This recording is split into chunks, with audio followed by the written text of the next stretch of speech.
What's going on? Welcome to another episode of New Comic Book Reviews with Splash CBSI cover fires with my man Mike Morello. All right, guys.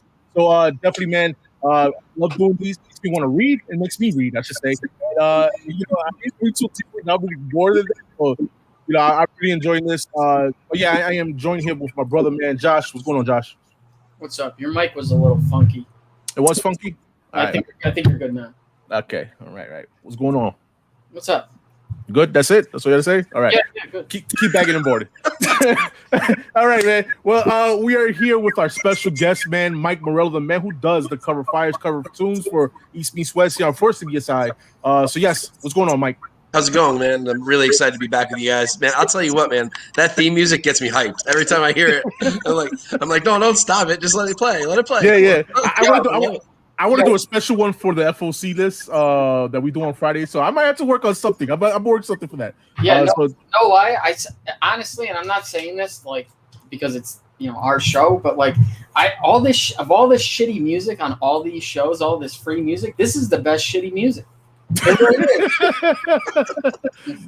It took me. I was scrolling through a lot of music. Trust me, man. So we got it right, I guess. It's good. I like it. Yes, definitely, man. But yes, man, I want to give a shout out to a couple people in the chat. But first, we're gonna do our friends of the show, man. Shout out to my man Jose Gonzalez, man. Everybody knows my man Jose Gonzalez. He's gonna start doing his videos, man. I think he's doing. I invited him to East Meets West show sometime next month. Hopefully, he'll join us and he'll make his debut in East Meets West. But yeah, man, my man Jose Gonzalez, man. Not only does he does his custom tumblers, and he does his whole videos too on his YouTube channel. I think he's gonna start doing videos for raffle wins of the week. Yes, man. If you don't know, my man Jose Gonzalez is a very lucky bastard when it comes to the raffles. He wins amazing books. But yes, man, this is his IG here, guys. Hit him up on Spidey_powdered_tumblers. And get your custom-made powder coated stainless steel tumblers, keychains, wallets, coasters, t-shirts, hats. My man does it all, man. So shout out to Jose, man. And he puts a lot of work into his stuff, man. If you go, if you've seen the one he did with the East Meets West one he did for me, it was a pain in the ass. And shout out to Jose for doing it. Thank you very much, sir. All right. So we're gonna move on, man, to our comic book presser here from East Meets West. Well, one of them, I should say, because Josh is another presser, man. But we got E-Rod here, Express Comic Book Pressing Service, man, with the EmW 10 code.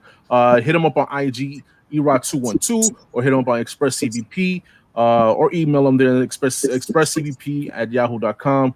He does CGC and CBCS submissions, but with the CGC submission, he gives his 15% discount, guys. So that's a pretty dope deal, man. You get your 10% with the East Meets West code, and you submit through him with CGC, 15%. Pretty dope. And last but not least, man, it's gonna be over here at skeletoncomics.com. Shout out to Angie for this East Meets West code, man. Use the code EmW10, man. It's a one-time code, guys, but there is other codes. You got Thoro 10, and you have New York Warriors. So definitely, man, use those. And here you get your new comic book, books from New Comic Book Day or action figures, pops, comic book supplies. All right, so those are our friends of the show, man. Just wanted to, get that out the way, man. And at the same time, man, I want to give a shout out to CBSI. You already know, man. Shout out to everybody who works for CBSI, such as Mike Morello himself, Ben C. Just because my man Ben is doing something special over here at CBSI, man. He is giving a chance for anybody who wants to write an article over here for CBSI, which is badass, man. Enter now and win these books, man. Get a chance to win these books. First place winner is going to be winner High Republic issue number 1, comic book exclusive homage variant set. Second place is going to win issue 3, the homage set, and issue for third place winner is going to win issue 4 of High Republic homage set from comic book exclusive, guys. So this is a perfect chance to win these books, man. The details is definitely on comicbookinvest.com. There's an article that's there, man. I think he just posted it up a couple hours ago. So just go to there and just see how you can enter and what time. I think there's like a time schedule of how many people can enter by. right, so we're moving on, man. Moving on to our cover fires, man. Cover fires of the week by my man Mike Morello from CBSI, guys. It's good, dope books, guys. I saw them, I loved them, and so I think some of them, you know, it's underrated, man, underrated. So let me just let me share the This screen. was a good week. Yeah, it was a good week. It was a good week. Let me just share my screen and just put the scene. There we go. And here we go. All right. And you know what? Before we do that, man, I saw the people in the chat. Man. I was gonna give them a shout out, man. You know what? Let me give them a shout out in the chat before we start this. I see Audi Roselle is in the chat. We got Will Not Obey. We got Michael Beneventano is in the chat. Tino73. We got Uncanny Swag. Astro Wizard. Comic Talk Weekly. Big Lion Cat Meow Meow's in the building. Desired Comics. What's up? Desired. We got Sif Lawley's in here. Jose Crespo's in here. Who else we have, man? Who else we have? Looks like Eddie Comics and Games. What is going on, man? Thank you for joining us, man. We have 18 people doing this, man. So let's just move on to this cover fire. Yo, Key Collector changed their app. Who? Key Collector. Yeah, who? I don't know. Who are they? I don't know. I don't use that. I use this. There you go. Now we're talking. Yeah, I mean, I knew I liked you. Yo, shout out to Pascal, man. We got figure drawing in here. We got Big Remo Bricks the Iron Geek. Thank you, everybody, for joining us, man. For this awesome Thursday night, man, for doing this cover fire from CBSI and our new Karma Day review. So yes, man, we have here the couple covers here from Mike Morello. I think it's 5 covers he picks. Or 6, I think, because he threw an extra one on this one. Yeah, I did. I had some fun this week. This was a really good week for covers. I even had to ditch a couple that were really good that almost made like the runner up. Like if there was like a fourth category. Yeah, there's some good stuff. So yeah, man. So the man himself is here, so he's gonna talk about them. First off, I'm gonna show off the winner of the week that he picked, and it's this one right here. Bam, right here. Yeah. This is I thought this was a beautiful cover. This is some classic art. There's only one problem with the winner is that this was the FOC Virgin that didn't actually drop this week. You could I know, right? It's just one of those things like the indies it seems like this has been happening with the indies over the last couple of weeks. You're not really sure you're going to get what's been solicited. Things are a little behind, but this art did get released on the trade dress version. So you can get it still. And I'm assuming next week the FOC one will drop. So the Virgin one should hit and it should be cover price. But I mean, obviously, I think it's obvious why it's gorgeous. I mean, the figural work is incredible. A lot of attention to background and depth and stuff like that. And I just think this cover just blew everything away from me this week. And it's on one of those hard case crime books, which is, you might have trouble finding these in some of your shops. Yeah, I mean, it looks like a painting, like one of the things you see the museum or something. So definitely a nice one from Robert McGinnis, man. Josh, what do you think of this? I've never even heard of this. Yeah, me neither. What is this about? So well, I guess this is like the girl. I guess this is like the girl that Nikolai Tesla fell in love with and made him, like, I don't know, inspired or whatever. Yeah. And there's like these there's a few. I think there's a few different miniseries, but it's all in that hard case crime thing, like the girl with the dragon tattoo and all those books that Titan has put out over like the last 5 or 10 years. This is just the newest one. So I have not read it, but I mean, the cover is just incredible. The covers on almost all of them are incredible. Shout out to Sif, man. He said grab those books off of Midtown. They're still on Midtown, guys. Nice, cool.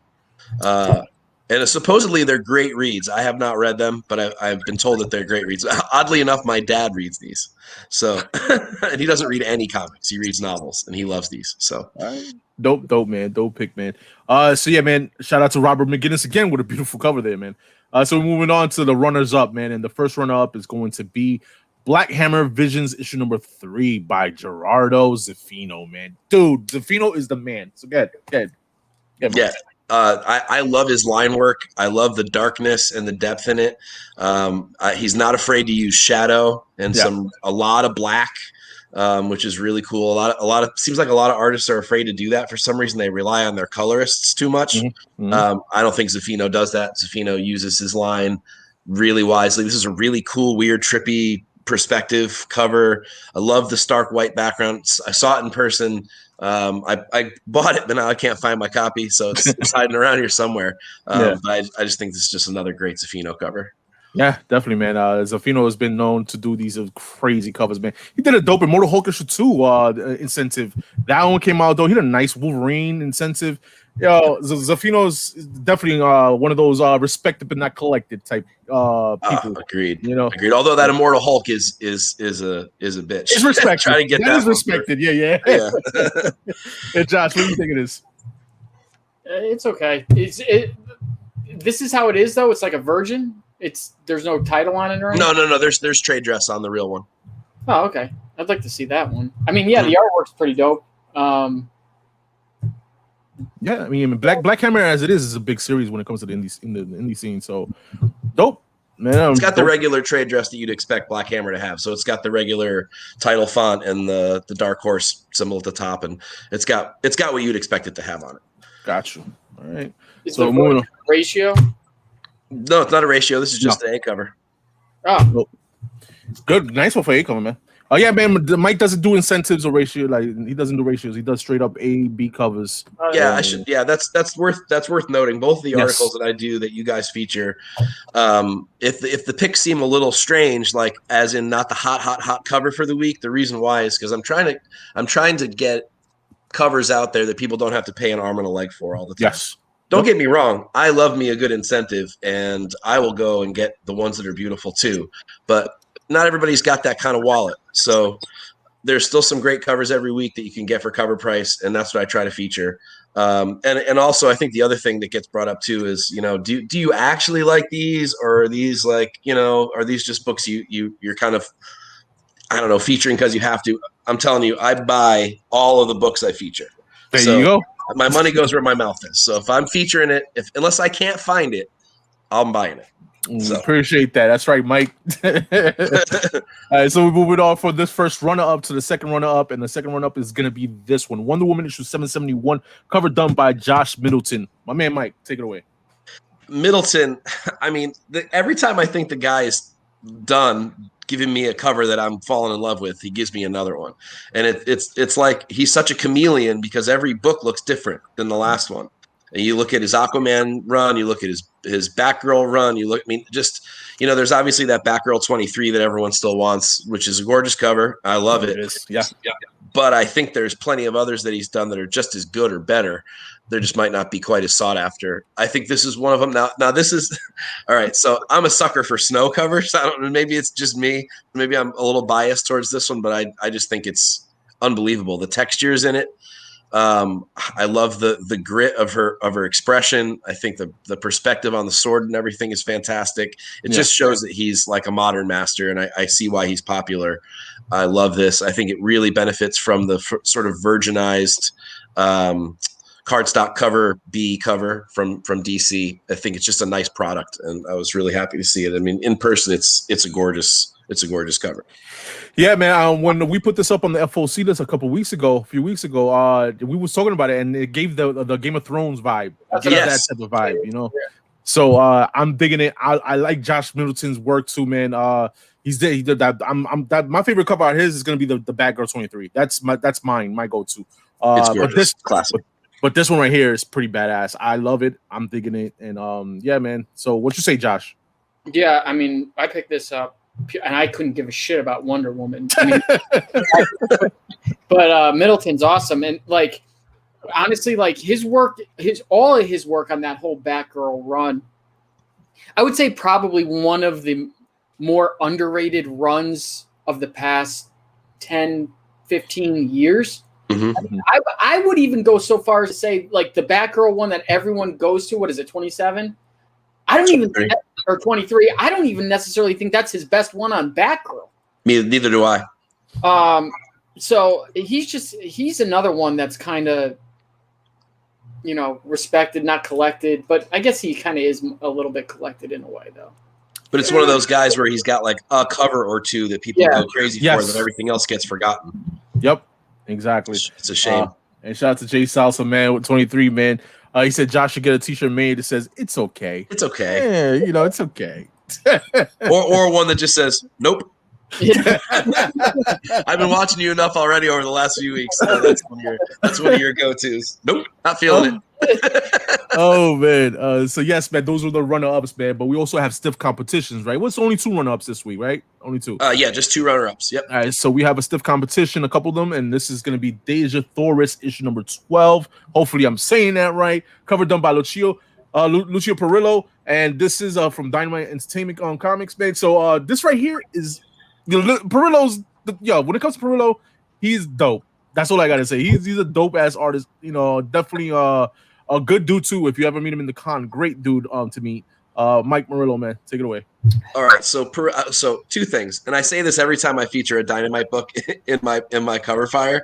I know they release F ton of covers every week, and then there's a Virgin one a month from now, and there's the black and white, and there's the tinted version. I get it, but at the end of the day, this is still Perillo. He's a freaking modern master, and you know what? Flood me. Keep them coming, man. If they're gonna look like this every single time, I don't care. I'll have 4 long boxes full of them. I don't really care. They're so beautiful. This one's beautiful. Amazing pose. Great light. Great color. I actually think his best work over the last couple of years has been on Deja Thoris rather than on what he's a bit more famous for, which is Vampirella and Red Sonja. I think his work on Deja Thoris is way, way better. Great example. There's the butt cover from like 2 issues ago that's unbelievable, and not because of the butt, but because of the back muscles. Take a look at that thing again. That's unbelievable too. So this whole little run has been exquisite work. It's just, he's a master. It's fantastic stuff. Yeah, definitely, I agree, man. I only didn't pick it to win because we get one every week. So yeah. I mean, but either way, this is definitely should be on the list regardless. So awesome pick here, man. Josh, what do you think? God, I hate Dynamite books. I really do, man. What if this weren't a Dynamite book, though? What if this were something else? No. But I was gonna say I do like this this cover though. But I don't know what it is. Like, I have a serious prejudice against Dynamite. I really do. Like, kind of like what you were saying, Mike. Like, it's either Deja Thoris, Vampirella, Red Sonja, or like some like of one of like the 38 versions of Vampirella and Red Sonja every single week, and they just start to all look the same to me. This one kind of reminds me of, I just had it in my mind what it reminds me of, and I can't remember now. I don't know. But go ahead. But nonetheless, man, regardless of Perillo, like my man Mike said, is other than Vampirella that he's doing great work with Deja Thoris. Definitely, I agree, Mike. So until you remember it, Josh, you shout it out like you normally do. You know what I better never see on this freaking list, Mike? I better never see. Never see. Okay. Never see those Vampirella or Red Sonja freaking like life model ones where it's no, don't worry, no cosplay. No cosplays. I'll tell you what, if I ever feature a cosplay, it will be the most gorgeous woman. Thank you. And it's so unlikely. I mean, I literally thrown some of those away. You guys were talking last week about some of my picks for cover tunes that you would rip in half instead of taking home. Those cosplay ones, they're awful. I mean, they're not even like, if you gave them to me, I would give them back or throw them away most of the time. They're bad. I don't know why they do them. But I'm there, so don't worry. I'm there with you, Josh. I'm never going to pick. And plus, I'm looking at art, and I don't know enough about photography to ever pick one of those anyway. So if I'm going to talk about this from an artistic standpoint, I can't talk about those, even if they are good. So I would avoid them like the plague anyway. Well, here's a question: what happens if, like, for some reason, like that week, like no comics came out except that? Would you put it on the list? No, we're taking a week off from cover fire. That's Yep. That's a good question, though. But no, I would not choose it. And there's been a couple of weeks where I've come close to not doing an article, and I didn't during those weeks where we only got trade paperbacks and stuff during COVID. I didn't write articles during those weeks, so I am not afraid of taking a week off if I have to. All good, man. So we're gonna move on from Perillo, man, for the first stiff competition to another one here, man. And it's gonna be Joker issue number 2, covered by one of my favorites, Lee Bermejo, man. and this one is a dope one. Go ahead, Mike. Again, we talked about Bermejo on the show a couple of weeks ago. Yeah. Again, another modern master, and there's so much depth and detail in this cover. I'm actually a little sick of the punchline covers, to be perfectly honest with you, but this one, it rises above basically everything else at the moment, maybe except that original art germ, possibly. But I mean, it's just great. The character is shown just like she should be. There's all kinds of creepy shit going on in this one. I love the purples. Bermejo's use of texture and light and shadows is really unparalleled right now. It's really great. Yeah, I can get. Listen, punchline, I'm digging them. As long as you make them the covers nice. Listen, bring them on. You know what I mean? Because that's a dope character right there, man. Josh, what do you say? I think this is arguably the best punchline cover to date. I think this is better than that Art Germ 92. Yeah. I think Bermejo lately has been like just doing like the same kind of, especially with Batman, these like not portrait style, but non-action poses or very, very simple poses. I like the purple, the Joker dolls.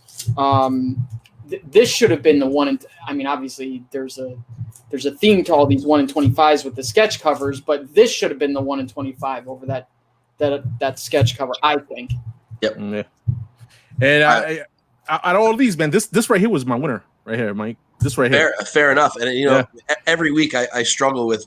I go with my gut instinct. Whatever I really feel like, man, if I only could buy one comic this week, that's the winner. Like that's just the way I look at it. But I mean, I bought all 5 of these, or actually all 6. I have the Peanuts one coming too. Oh, you did too? Yeah. All right.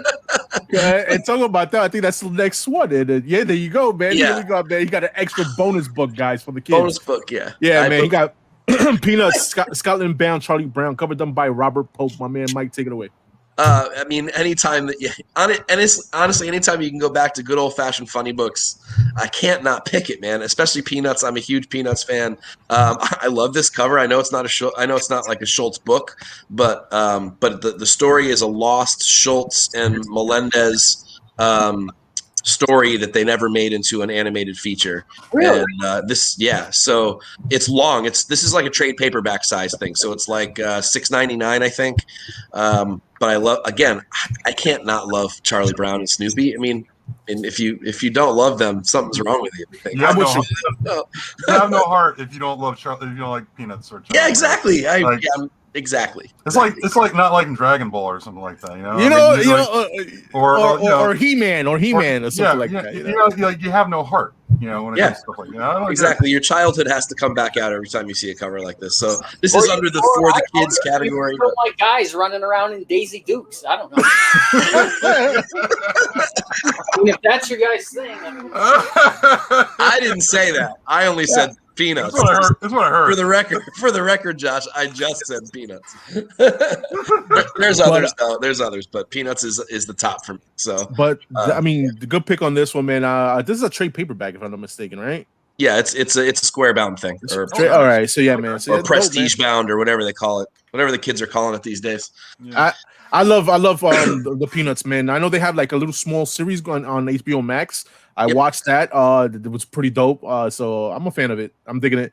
And go one for the kids, man. You know what I mean? Anybody else got any points? You got something to say about this book, James? Welcome, James. Buy Peanuts, man. Peanuts is great. I mean, I just saw a couple of the past covers you guys were checking out. Like the Middleton is fire. I love that one. Like Perillo, I mentioned that Perillo, like that was like one of the things we missed in one of the Cover Fire episodes before. As far as the Deja Thor is, like that. You can't get enough of the Perillo stuff, man. Whether he does either Vampirello or pretty much anything. Like hell, he does commissions are insane. Yeah, they are. So, he's got some misses here and there. Every once in a while, he'll mess a face up or nobody's perfect. Yeah, nobody's perfect though. But I mean, these are full on straight up paintings. Like they're master level, like varnished oil painting. They're no joke. I mean, they're real. They're the real deal. Oh yeah, sure. Yeah. Yeah, Big Remo said Josh is smoking Marlboro Reds in 3rd grade. Nah, Virginia Slims. He's more of a Virginia Slims. while he was wearing his Daisy Dukes. Oh man, so yes, man, those were the Cover Fire picks from Mike Morello. Shout out to Mike, man. Thanks, All guys. right. Yeah, man. Awesome picks, man. Right on. And we're gonna move on to our new comic book day, man. Reviews, man. Over here, man. Let me just switch up a little bit. So give me a second, guys. Give me a second. Bam. Okay. Oh, hey, everybody. There you go. Yeah. Talk to the chat. Talk to the chat. Yeah, say hi. You know What's shaking, everybody? It's your boy King of the Golden State, chilling with Josh Grav. Just meeting formerly Mike Morello, at Morello Tunes on. I'm assuming that's not Twitter, that's Instagram as well, right? Yes, sir.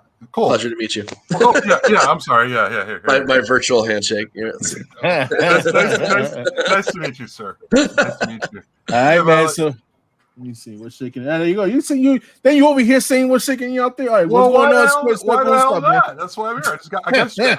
I just got off work. I'm here. I'm present. We appreciate you, man. Where's Broski? Broski's on his way. He's still working. All right. Still working. All right. I'm gonna get my eye on this guy. you could give him some. You could talk to him too, man. I'm gonna give him a freebie on this one. I wouldn't if I was you.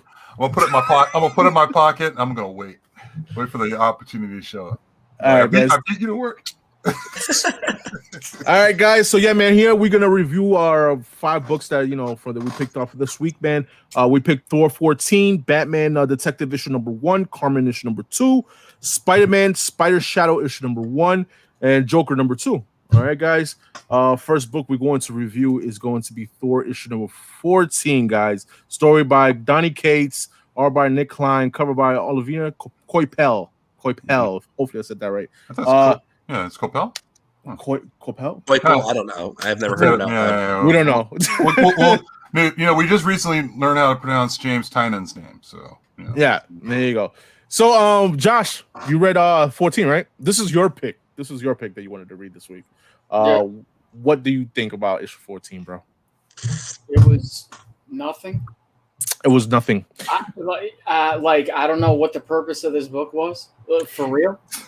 I mean, it was an ending of an arc, right? That's it. No more. Okay, but then, I mean, I get probably why they did it like this, just to extend it out one more issue. Hopefully, I would assume because King in Black is over, and now they can make Thor the main story of Cates's arcs. So I understand maybe why they decided to kind of have a ending filler issue, but maybe one of the quickest reads ever. Yes. I mean, it's literally however many 12, 16 pages of one event. Yeah.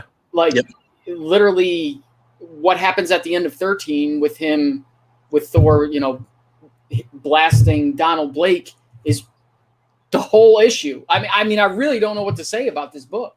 No, there's really nothing much to say about it. It's just basically the ending. I know Odin wanted to kill. He wanted to kill Donald Blake, right? And then Thor stopped him from that. And Thor banished him, Odin from Asgard or whatever. So yeah, Mike, what you say about this one, man? I would have preferred Odin unmake Blake. If that's the way the story, that would have been a better story to me. Although I don't mind the last panel, the Loki panel, it's okay. But I thought this whole arc was weak in comparison to the Black Winter arc. This one was lackluster. I know that Cates has his hands full, but to me that's not an excuse. Like, write it good or don't write it. In my opinion, I thought this was just filler. I was disappointed.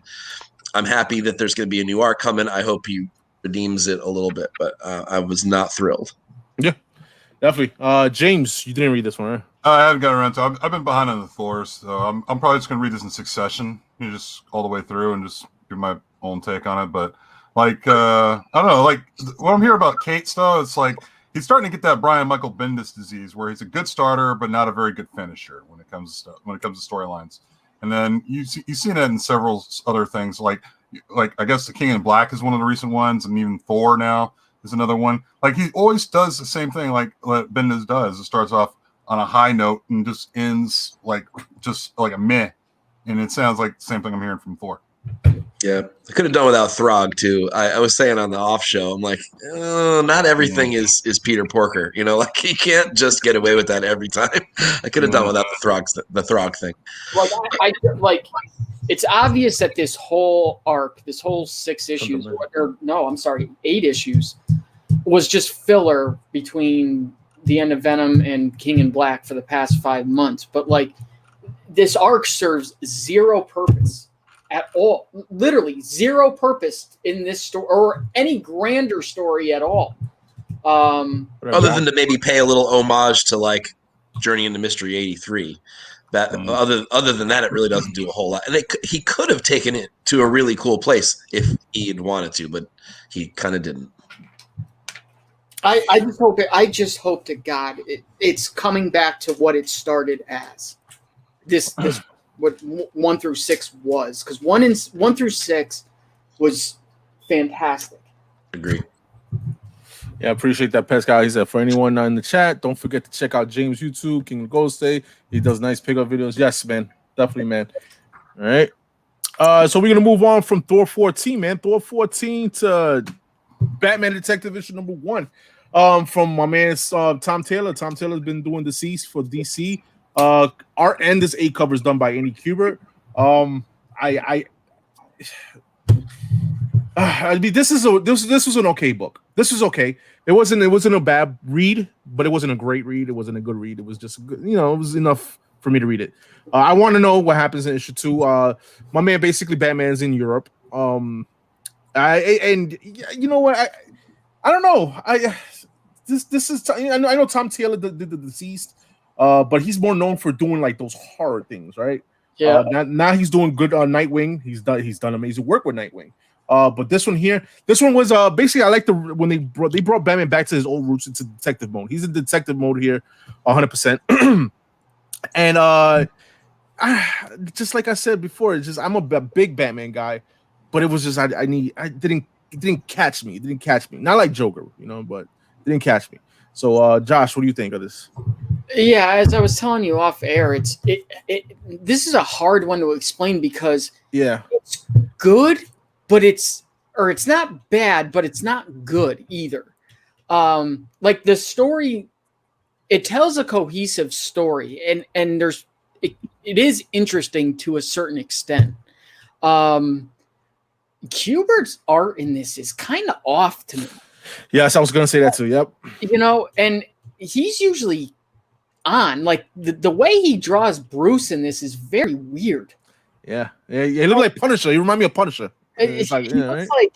or like buzz cut, like if Master Chief like took off his helmet or something like that. It's very weird, but it tells a pretty decent story. I like these stories when Batman leaves Gotham. Yes. So I'm kind of excited to see where this goes. I think these villains are not compelling at all. Yeah. This League of Batmans or whatever. What are they called? I think they're called I don't know what they're called. I know this is a miniseries. Or is it I think Equilibrium. I want to say they're called Equilibrium, I think. But it's all about Batman. It's and here's the other thing. It must take place, obviously. It takes place after Alfred dies, but before Joker, right? That Joker story. Yeah. Not before Joker story, before Joker War. Joker War, okay, all right. Yeah, because he still has the mansion. Oh yeah, he still has money. Yeah, you're right. You're right. He has a Batcave and all that shit. Yeah. Yep. So in between King and Tynan.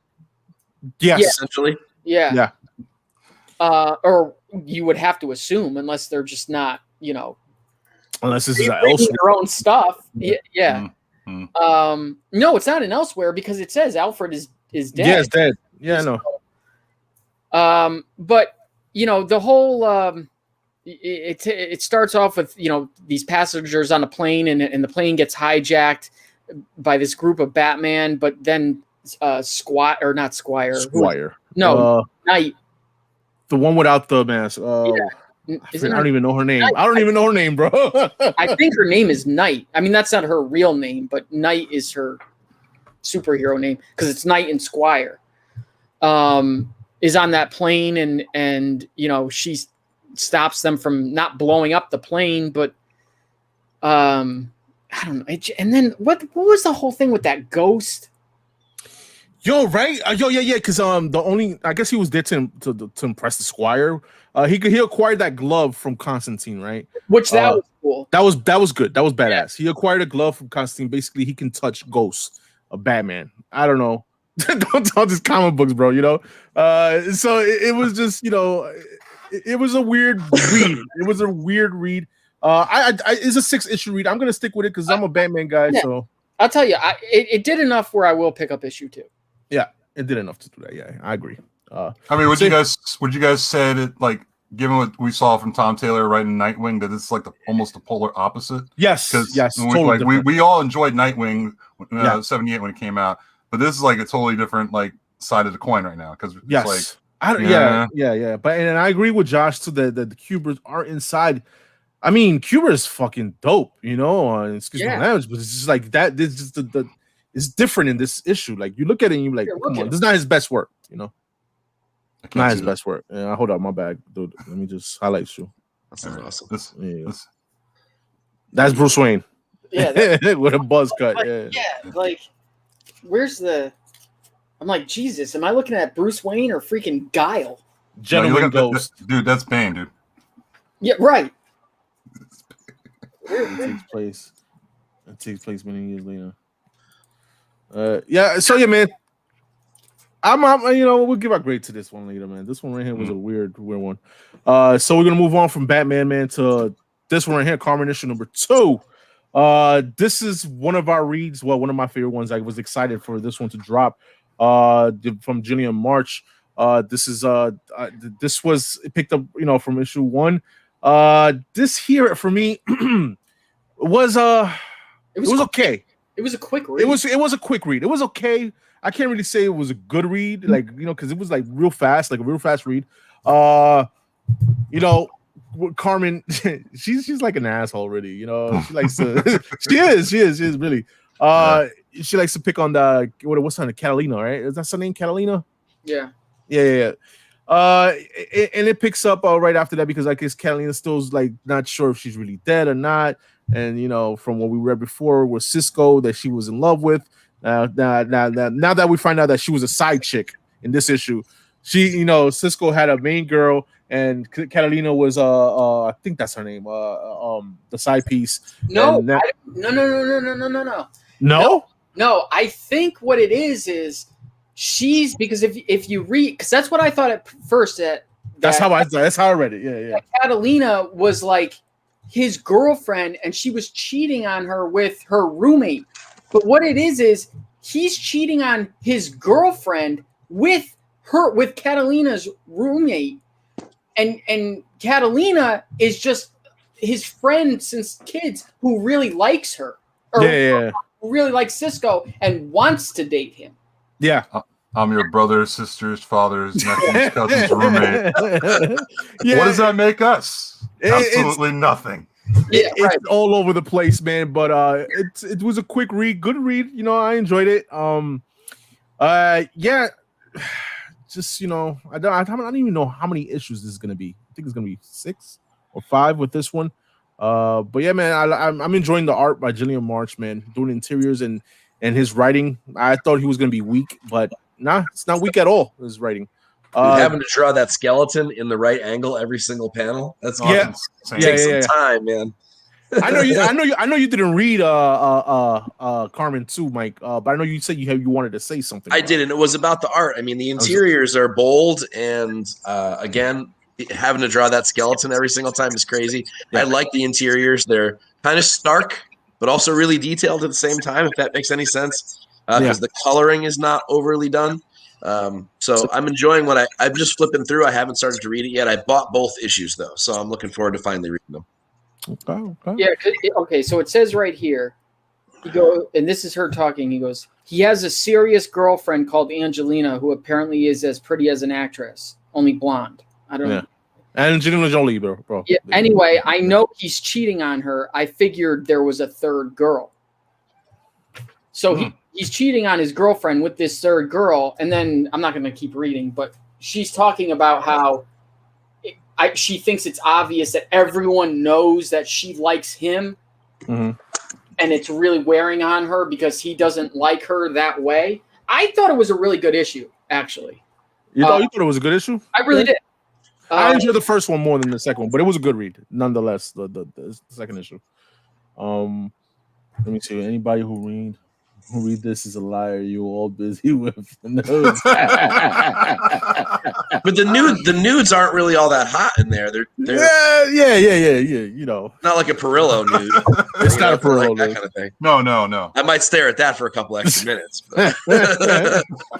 Oh shit, man! So we're gonna move on from KARMEN issue 2, man, and we're gonna go on with Spider-Man's Spider Shadow #1, story by Chip Zdarsky, art by Pasquale Ferry, and cover done by Phil Noto.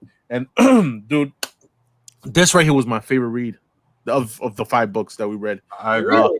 Yes, really? yes. I mean, I didn't read the other 5 books, but I'm going to say I read this today. And go ahead, Mike. Just go ahead and talk about it because I got to follow up. I hated it. I thought it was terrible. You hated it? Oh my god!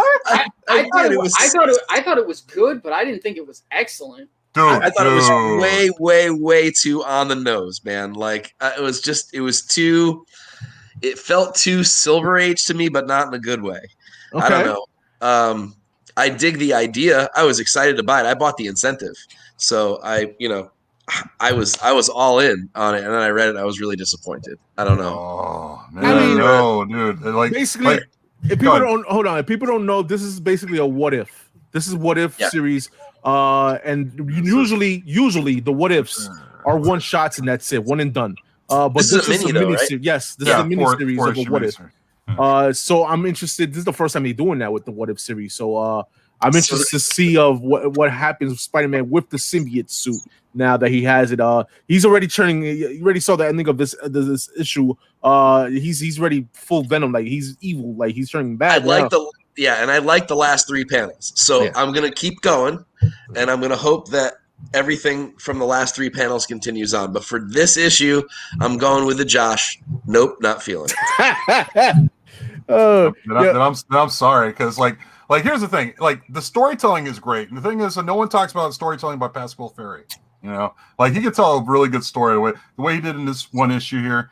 I was impressed, and I love the fact that it takes me back to like those Spider-Man issues of the early 200s, like say like the 250s on to like before even Spider-Man got married. So Mary Jane and Peter still they're friends, and Peter's still getting this thing on with Black Cat, and that's still going on. But still, it's like it's kind of cool. It takes you back to those early like Bronze Age, Copper Age days of Spider-Man. And I really dug it. I mean, it was more like what happens when he keeps a costume, how's his ability, how's his attitude is, not just towards like his friends, but also towards the villains. Like when it comes to Hobgoblin, he's like, I'm tired of you, motherfucker. I'm going to kick your ass, and I'm going to send a message, so that everybody else knows to not commit a crime. And I loved it. I mean, like he even try to reconcile with Aunt May, about how he screwed up in that.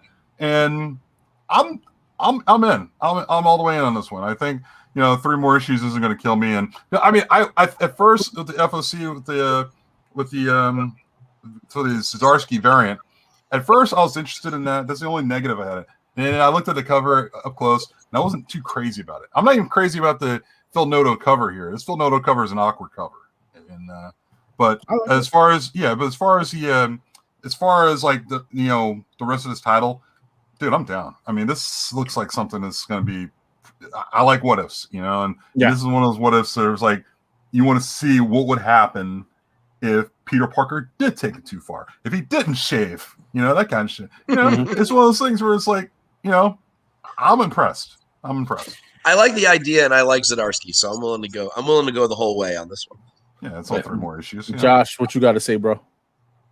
I mean, I liked it. I thought it was going to be better, or I hoped it would be better, and I think it will be. I think it will be once you get a couple more issues in, which it's only 4. But I liked how, like I was telling you earlier, and kind of like what James was saying, like if you've read like Spider-Man, like 256, 257, 258, 57, when he goes to see Reed about the costume, so it's cool to see him saying, no, like I'm good, I'm taking this costume you know, and just kind of rolling with it. Mhm. But you know, it was good. I didn't think it was fantastic. I think it can be, and like I was telling Mike, I mean, in comparison to what ASM is currently, this is like mild, like mild. And Yeah. like if they don't, No pun intended. yeah, right, yeah, exactly. If they don't put Kate's on Spider-Man, which I doubt, not that I doubt, I don't think they will. I think they need to put Zdarsky on it. I agree. And I've been saying that for a minute. I hope they leave him on Daredevil though too, and don't pull him off of it. Agreed. Daredevil was really good. It is. But my one huge gripe with this book, Mary Jane is drawn Right. terribly. Terrible. Compared to Black Cat, you seen Black Cat? Black Cat's really good. She looks. Black she looks Cat's a slut, man. Come on. Yeah. Yeah, that is. I mean, like honestly, hey, I think he did his job when he drew Black Cat and Mary Jane. Mary Jane is your friend, and Black Cat's a slut. I mean, and he acted it pretty good. But I'm down. I don't You know even what I mean? like Mary Jane. What about Mary Jane? He I didn't don't like even think it looks like her. He didn't. It didn't. It didn't. So we're gonna move on, man. From Spider-Man's Zdarsky over here from Spider Shadow to the last book, and it's gonna be Joker issue number 2, man. Joker 2, story by James Tynion the fourth. You got good cover and art done by Julian March here. Good read. I can't believe this wasn't your pick of the week. I cannot believe it. Yeah, yo, dude. Honestly, it was good. This was a good read. But you know, dude, this is a quick runner-up, like my man Mike says with his with his cover fire. But the winner was Spider-Man, but this was my runner-up right here, Joker, issue 2. I was digging it. I enjoyed it. I'm enjoying this reader so far. My man, yes, Gordon is in Belize now. He's on his way to Belize. Yeah, it's just a good. I enjoyed this read. I can't wait for it. I don't know how many issues this is, but yes, we do get a couple of what is it, a first appearance in this book, right? Yes. Yeah. And go ahead, Josh. Well, I forgot her name. What they called her. Bane's daughter is the Vengeance. That's it. Which, like, that's like one gripe I have with the book. It's like you couldn't come up with a better name for her. You had to take Vengeance of Bane and call her that. Like, you couldn't come up with something just a little bit more creative than that. Like, call her like Bayonet, or at least, or something. Bayonet. What the? Come. All right. See, this is why I don't talk to you. So, but this, you know, I thought it was like the thing that I love that Tynion does is he takes these things that have just kind of been going on for decades in these books and kind of like tosses them aside, where it's like, all right, how does James Gordon not know that his daughter is Batgirl? You know? Yeah, that was yeah, you're right. And in this book, he says, not only do I know it's you, but I've known it's you. You know, and I like that. It's like, okay, we can't keep reusing the same thing over and over, and there's no way that he can't look at his daughter, you know, beneath a half mask and not see that it's her. You know, so like I like that. I like the whole thing with Court of Owls coming back. That was a good one. You know, anything with Court of Owls is usually really dope. But this whole thing with the Sampson family, you know, how they're cannibal, or I think we think they're cannibals. Just a lot of it, like this felt very Game of Thrones like, where with different stories all going on at once, and not just being Batman and Joker or Gordon and Joker. You know what I mean? It's go ahead. And my man Pascal said it right. To me, and honestly speaking, man, this is supposed to be Joker, you know, but I do get a vibe. This is more of a Gordon book, like a Jim Gordon book, than a Joker book. Well, I'll tell you this. I mean, they can't call it probably. It would. There's no way it'd probably sell as much calling it's it Gordon. Call it Jim. Yeah. But yeah, man, this is my runner. I dig it, man. And if y'all was reading this, man, like Josh was saying, the Court of Owls was introduced. The lady that hired Jim to go kill Joker is part of the Court of Owls that we know. So yeah, I want to see how that plays out, man. In this, and I know Joker right now is in a place where he can't be touched. I know he's in that, like, in a little community where all these like serial killers is in, right, and they can't really kill each other or do anything. They have like it's kind of like, it reminds me of John Wick type shit. When you're in that hotel, no killing. You know what I mean? Everybody's in there. You know, you got, it's neutral there. So I'm interested to see how it's gonna play out, and how Joker's gonna play by the rules, because Joker don't play by the rules. You know what? Oh, go ahead, Mike. I haven't read this yet, but I heard there was rumors that Cressida character from House of Mystery was going to pop up. Is she in it? She's in it. Okay. Yeah, she's the Court of Owls member. Is that okay? Yeah, her family was in the Court of Owls. She was in number 1 too. I need to read this. I know I need to read. I have, again. It's one of those. It's stacking up. I have both of them, but I haven't read them yet. The Punchline backup story is, I think, kind of. It was better in each one. It was. I mean, it's stumbling a bit now. I really think they needed to. I was hoping they were going to break that out. That Punchline one shot that they did, I thought was excellent. That would have been, it was one of my books of the year last year. That was a really good title, and just having that as a backup story, I don't know, not really feeling it. So yeah, man, those were our picks, man, for our reviews. In my opinion, it was going to be that Spider-Man. That Spider-Man was the winner of the week, in my opinion. But I do have some honorable mentions. I did read more. I read Home. I was in the book. That was a good read. It's going on is with the world, what's going on today. That kind of like I kind of related to that. What's going on. Phantom on the Scan #1 was a good read too. So these are honorable mentions that I suggest y'all guys should read too. In Nonstop Spider-Man. Nonstop Spider-Man issue #1. We reviewed it. I wanted a review on this one, but Josh took that away to bring Thor. So, but it was a good read. I know issue 1 was we had like a backstory a second story with Baron Zemo, and that was a good one. And now this one, issue 2, at the end, it leads up to Nonstop issue 3. Baron Zemo and Spider-Man like clashing and stuff. So we'll see what issue 3 brings. But those are my honorable mentions. Again, guys, Home, Phantom Phantom on the Scan issue #1, and Nonstop Spider-Man issue #2 was my honorable mentions. So yeah, man, we'll go down by the line, man. We're gonna go. First one is gonna be Thor, guys. As a matter of fact, no, let's go back. Backwards. Let's go backwards. Give me a second, man. Yeah, Joker. Let me just bring it up on the screen. All right, and Joker issue #2, guys. We're gonna give this a rating, man.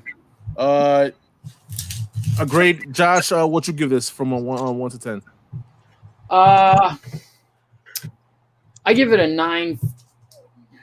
A 9.4. Give it a 9.4. You give it a 9.4. 9. Right. Yeah. I don't know. Like when it comes to grade, like giving reviews, I think like a 9.8 should almost be like unobtainable. Yeah. Yeah. So. All right, you give this a 9.4. I give this a 9. I give it a 9. I know y'all guys haven't read it, so we're gonna move on from that one to Spider-Man Spider Shadows #1, man. This one right here, I'm gonna give this one a 9.6. Oh my god, come on. Yeah, a 9.6. Hey, listen, Josh, the art was amazing inside when it keeps drawing Spider-Man. Only Spider-Man, because Mary Jane was horrible. But yeah, man, I'm going with a 9.6 on this story. It was done dope. It was done dope, man. What you say, Josh? I'm gonna give it an 8. An 8.0. Okay. It definitely has my interest. I think it will get much better. Issue 1s are usually like real hit or miss, obviously, and there's just a couple things I think this book missed on. Other than that, it was good. I mean, it's definitely worth reading. I'll tell you that. Yes, it was. Mike, you read this, right? Yep. And what you give this? 6.5 restored, purple label. It's got its defects. I'm not going to throw it away. I'm going to keep it in the short, but we'll see. Got you. Maybe I'll go signature series. Because it's Zdarsky. So 6.5 signature series. 6.5 signature series. All right. On a restored purple label.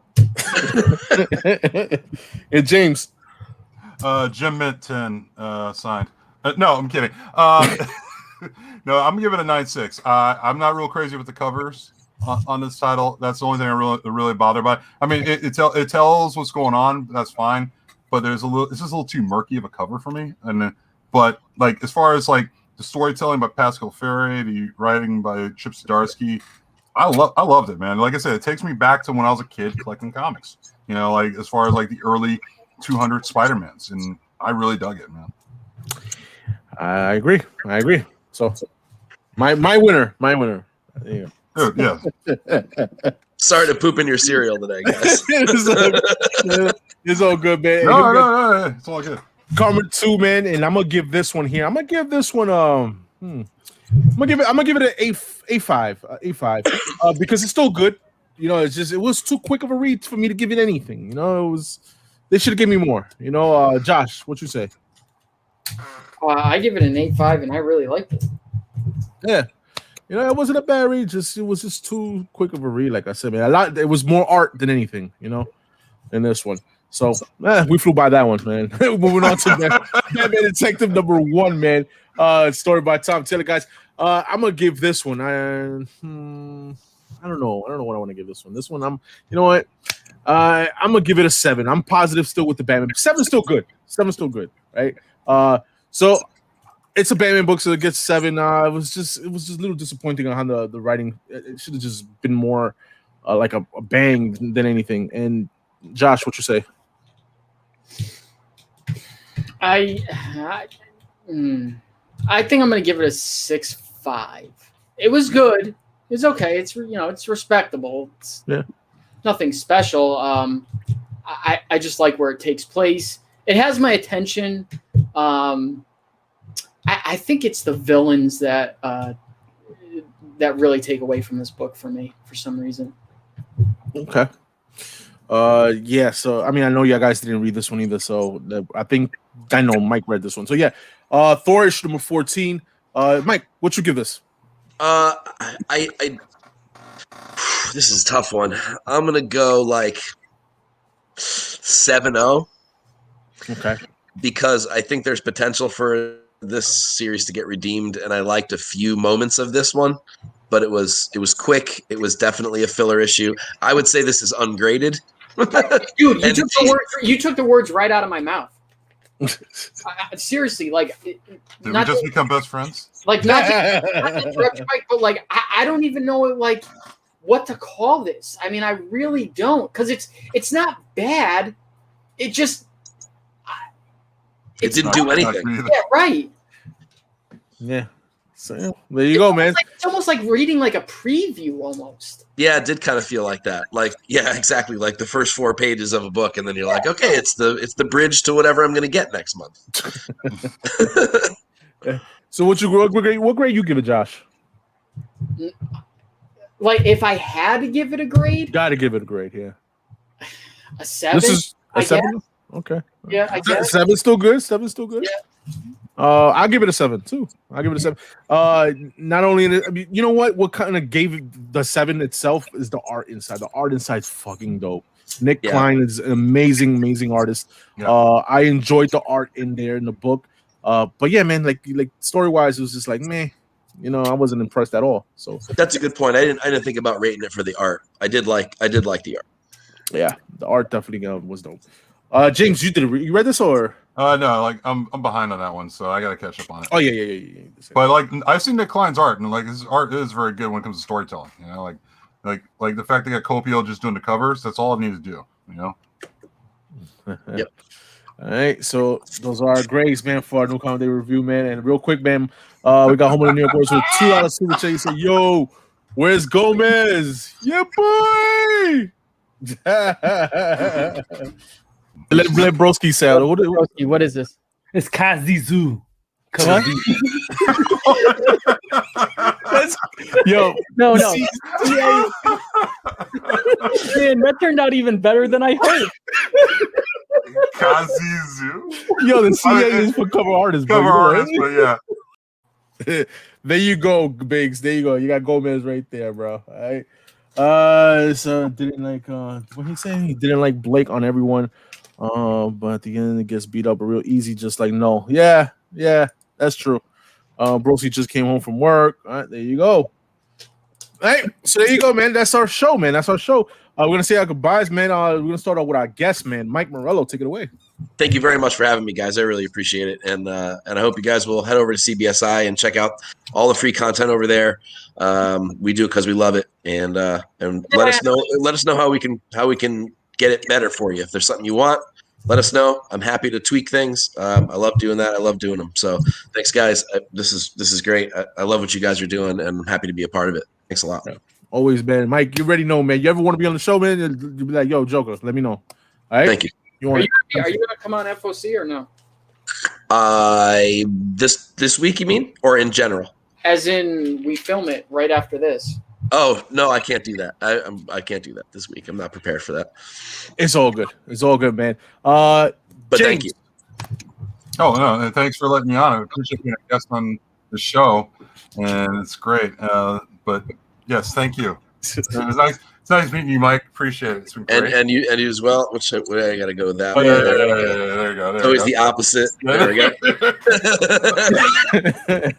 Oh I do it man, all the time, like over there. No, I always get it wrong. I'm like, oh wait. Yeah, me too. No, another great show in the books, guys. Appreciate it. It's been fun. yeah, man, definitely, man. Josh, a power broker. Josh Grav, the power broker. Yeah.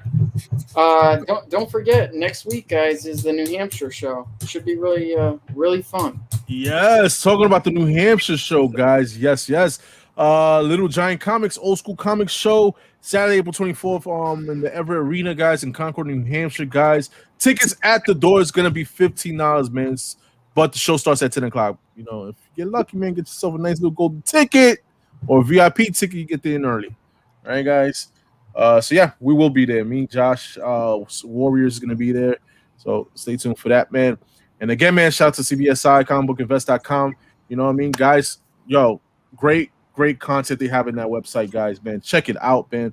Plenty of things they have for you. If you're into comic books, you'll find something that's in your lane. Yeah, I love that site. I gotta say, when it comes to hunting and looking for stuff, get a good, I got like a photographic memory for a lot of these things, so I know what I'm looking for. I'm just flip right through it. Boom. Yep.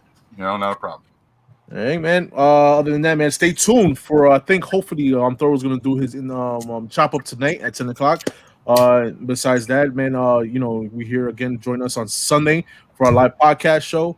There we do cover tunes from Mike Morello also. And good pick, guys. This article is up right now as we speak. Issue 155. So if you want to go check it out, read it. Go check it out. And what else? Oh, we have our FOC, man. CBSI's Friday night FOC with East Meets West. Stay tuned tomorrow at 8 p.m. Eastern. We'll drop that video, guys. Don't miss out on that, so you can pre-order your books, so you don't miss out on ordering your books and just be left out in the cold and paying fucking crazy prices over there on eBay. So stay tuned for that, man. Other than that, man, I want to say everybody enjoy the rest of your weekend, man, and later. All right, yeah.